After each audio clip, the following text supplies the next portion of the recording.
know, they tried to address multiple different issues with the shallow grave being available as well with that dazzle. Oh, the Enchantress has gone bottom though, so a little bit of harassment here. Maybe expecting that the Riki is going to be able to do a better job at being that frontline presence. Beyond, who's going to win out on this trade at the moment? Beyond tried to step on forward, but that meant the Spectre could easily continue to chase him down. So in the end, I mean, Meteor doing an incredible job to be able to penalize the really early. I don't think you can just rely on Marblu making a rotation towards the Coddles lane every single time. It's got to be kind of the opposite, right? You got to move to the other side. They might be actually going for another kill attempt bot. I don't know who's going to win this one, though. He's leveled up the shallow grave. Oh, that might just give them the kill, enabling TZ to find the experience. He will still go down. I mean, ZZQ's level 3. I don't know if they can really do too much with this. He put a second point in the enchant, so I guess for him, lanes could go really poorly, and Radiant might not actually come online to have this global strategy. They got a quick glimpse of the Spirit Breaker coming through with those Observer Wards as well, so they're going to know that they can back off, that they're ready to make some move. And again, this has been a pretty heavy commitment coming through. They might give up ZZQ. Forced to use the Rolling Thunder, and Beyond's going to stand nearby so he can get the Blink Strike away. Is he close enough? And he's not. All right, they at least get a second kill, but take a look what's happening across the map. Blue's going to keep buying up with the. And this is a tier 1 tower. This deep Observer behind the tower, so I wonder if they're going to look to try and stick around. It's a 5,000 net worth. Yeah, it's pretty pretty significant at this stage. Speaking of mechs, you've nearly picked one up for Beyond as well. They might be able to get the kill here onto TZ. Force him to go into that shallow grave, but well, they're not even going to give him the option. And up top, they're going to look to defend it as well. Lou was considering about TPing in. Doesn't look like they're going to TP's on everyone alive. Attempts to TP out of Marblu. Was already close enough to be able to cancel his own. And Mimo inside the jungle, 7E. In the combination with Lou, they've been able to capture the Spectre. Kill for them to find Spectre, trying to get that little bit of farm to work towards the Blade Mail. Catch up easier inside the Blade Mail, max out Dispersion build.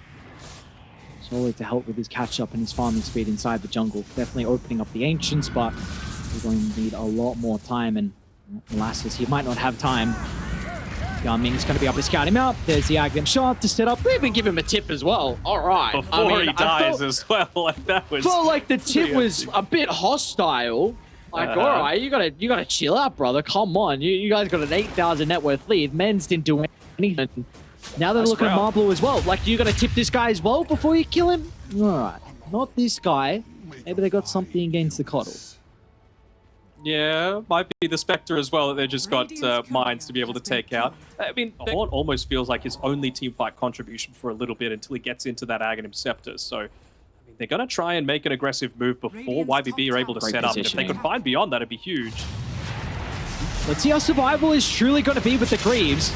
The boys are coming. Lou's going to TP in, holding multiple people in place with the Gleipnir. They will still get the kill onto the Viper, but the cost seems to be way too grave. Blessing should be able to escape. Swashbuckle to get some distance away.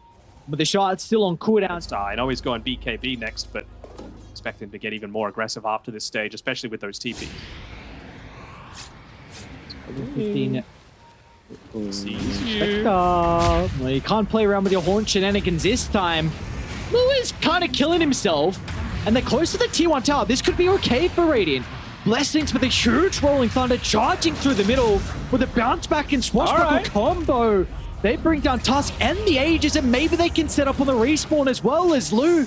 He'll attempt the TP, but Marblu can cancel that. The Nether Strike holds him down into place, and they'll find the Nature's Prophet as well. Spectre, a worthwhile sacrifice as YBB will instantly lose their Aegis advantage. Smoke from either side. Would even look to put all their forces down to bottom. They might. Well, they will see Spectre pretty shortly. Let's see if they're actually going to veer their attention back to maybe blow him up. Oh, they missed. Directly behind the Spectre. They're going to have to be perfect with the jump at 70 off the left side. Look at the assassination.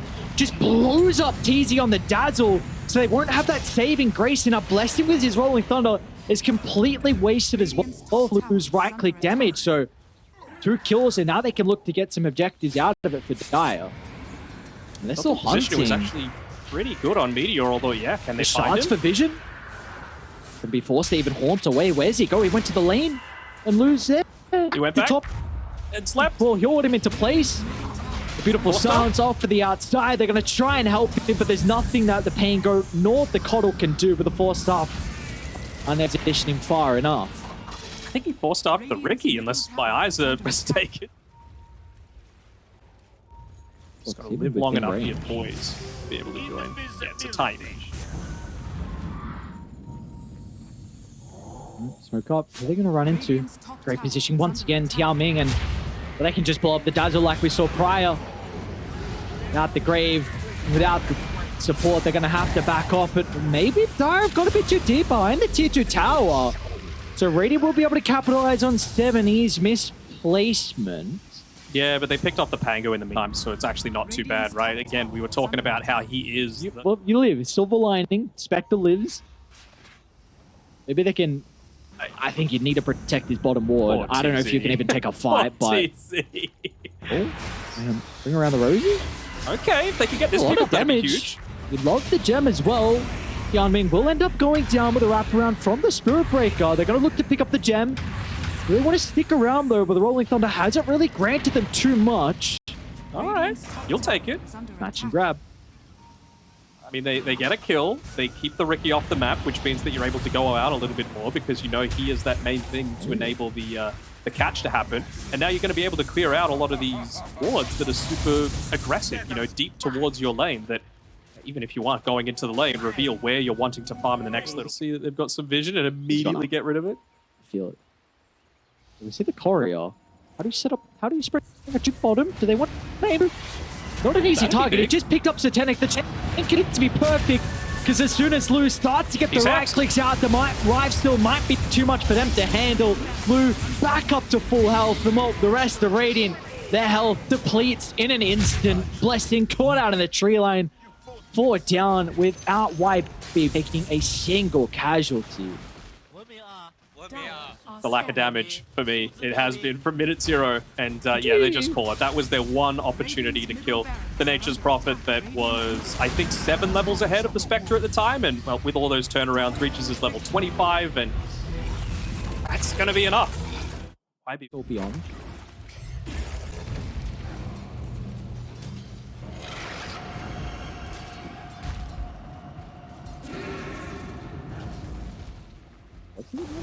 Down will be fast enough. Of course, we'll see with Ricky very, very low down bottom from Tian Ming. We're starting to get some action in the side lanes, but it will be bottom that actually finds our first blood. And our Lu, with the combo of the Ricky, should be able to jump on over and find a double kill for the Busted Lena. A look at 7E. Oh, look how speedy he is, just charging on over to the side lane. Couple of rolls, a haste rune as well for good measure. He'll kick away the Bloodseeker. Now TZ, well, they'll chase him down. Without a doubt in their mind out of the tower, so already YBB up to a 2,000 net worth lead.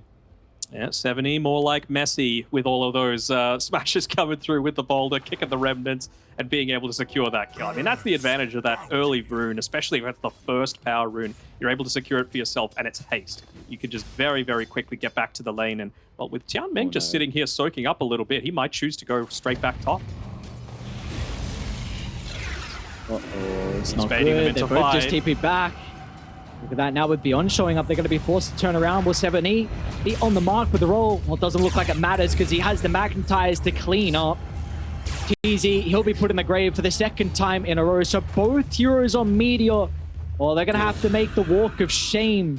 That's a long charge coming through from Marblu as well. I think you probably won't be able to get a kill in the meantime. Oh, they actually would have had vision as well on a shambles. Just things like that. Kicks him away. Power Rune wasn't even there in the first place. Will they consider going in onto this? Maybe, but clearly for Earth Spirit, he feels like the double damage is more important. He actually doesn't toss back ZZ Cube. The Avalanche coming up shortly. They'll be able to secure the kill, their first of the game, but look for the wraparound. Charming in combination with Beyond. Beyond does lose his Courier, which would have been the full hood, but it's not going to matter. Activates the Exo. 7E has the second power rune as well, so they can look to just clean up. It's just dependent on who they want to try and bring down. The Ricky chasing up Molasses up the high ground, and 7E will soon follow in pursuit. Unfortunately, the kick is going to be off the mark. So Marblu will be able to charge on away. He's actually going to the mid lane, so that's not too far away. And I don't know if that's a person you want to be directly on top of, because look at 7E. Oh, the magnetize. Oh, no, that's filthy out of the Earth Spirit mid. A hero we don't see often, but the magnetize onto all Come on, three. go for the roll. Marblu, he'll tick out onto the tower. They'll get just a courier standing nearby as well, and oh boy, this is shit. A lot of damage out of the Earth Spirit. There's a pretty big streak, but 7E. Oh, it's already a mechanism completed. It's the Earth Spirit that's gone into this defensive item, so he's going to be okay. Rupture? Might turn to ZZQ instead, but the Rupture, is that going to tick him out at 7E? He'll TP out to safety, but now ZZQ. Well, they're going to turn their attention over towards the Dream Protector, but Luke, well, he wants to try and finally get involved, and LSA onto 2, and now with the beat down onto Blessings as well. They got Laguna Bade. The Pierce is not going to be enough, Tiny. You need this level 6 on TZ. You need to try and find the Phoenix a little bit of space to find that supernova inside the fight. So they're going to have issues with dealing with it before the lean on. Oh no, Blessings couldn't just get the toss he back. missed the toss. Wasn't able to find it onto Beyond. Now this gives him an opportunity to run directly into the middle. The damage, it's lacking there for the boys on Dire. The hood activated, Beyond's going to be able to charge in. A buyback on the Tiny. I mean, bye-bye your blink timing. You'll get the kill onto Beyond. You'd hope that Tiny gets the goal, but it's going to be split between all the members of Dire. Yeah, not ideal for sure to be able to set yourself back that far. They might be able to pick this kill up onto the Ricky as the raindrops backpacked. They're able to fight it, but ZZQ, a quick pogo stick in the middle. Beautiful kickback. Oh. 70 MVP. I'm calling it now. I don't care. Panel has no input on this one. It has to be the Earth Spirit, man.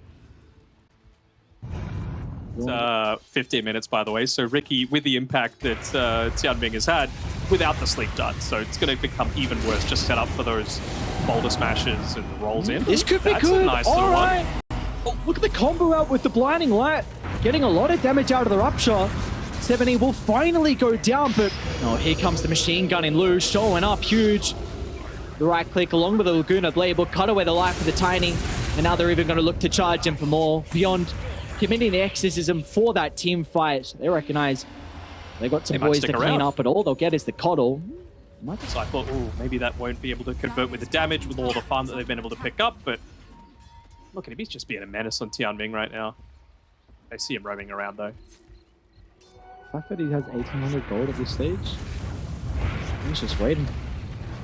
They get the jump over towards the Bloodseeker. No one else is real. They know he just TP'd in on 7E. So try and target down 7E. It's a lot of damage with the Sunray. They're unable to kind of cancel it for the moment. But as soon as the Greaves come out from 7E, repairs all the damage and they just turn it back around.